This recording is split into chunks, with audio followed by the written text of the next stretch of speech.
It's Thursday, January 15th. The markets in New York are open, and the big number this morning, 94. That's the number of years RadioShack has been around.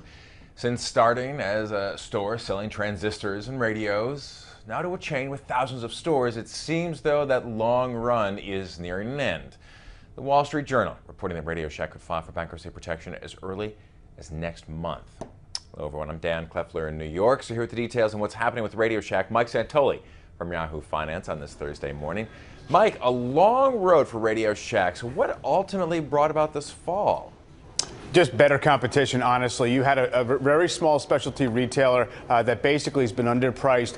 First by big box retailers like Best Buy, like the mass market stores, and then, of course, online like Amazon. There was an analyst over the holiday shopping season that calculated that about 2/3 of RadioShack's entire inventory is available online at Amazon, almost all of it at lower prices. So basically, RadioShack's core reason to exist kind of went away, and the company was left with a pretty big store footprint in a lot of low traffic malls and other shopping areas, and just couldn't compete effectively. Well, so at one point, in fact, RadioShack had plans to close about 1,000 of its stores, right? Creditors, though, wouldn't let them do that. Why did they block those plans?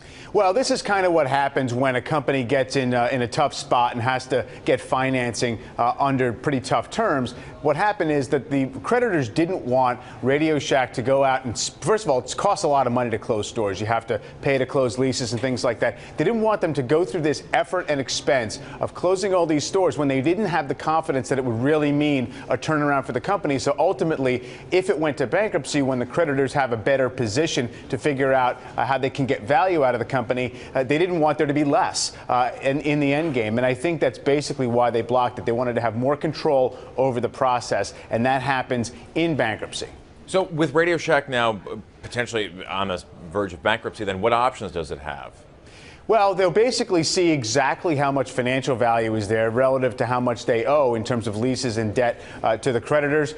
The options usually are a radical cutback in cost. The creditors will have to probably take some kind of a haircut. Usually in these instances, the stock doesn't come away with any value. That's probably the case here. And so basically you see if you have a viable business, if you really slim down and become a much more kind of a narrowly focused company, perhaps there's a way that this thing could survive under the current in the current form with a smaller footprint and less debt. But it's really tough to see. It can go a lot of different directions.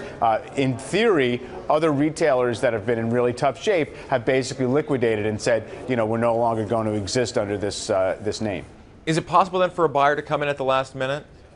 Well, there's always a possibility of that. I mean, once you have the bankruptcy process started, it gets into a court of law, and basically you have any players can come in and see publicly what exactly is there, what the value is, and in theory you could buy assets out of bankruptcy. The question is what's left, and really that always becomes, you know, a little bit of a multi-front war in a bankruptcy. So yes, a buyer could come in. There has been talk of private equity firms who specialized in retail turnarounds coming in and saying, look, we think we can make a go of it with a more sane capital structure, less debt and things like that. It's hard to say if that's going to happen in this case. We'll have to wait and see.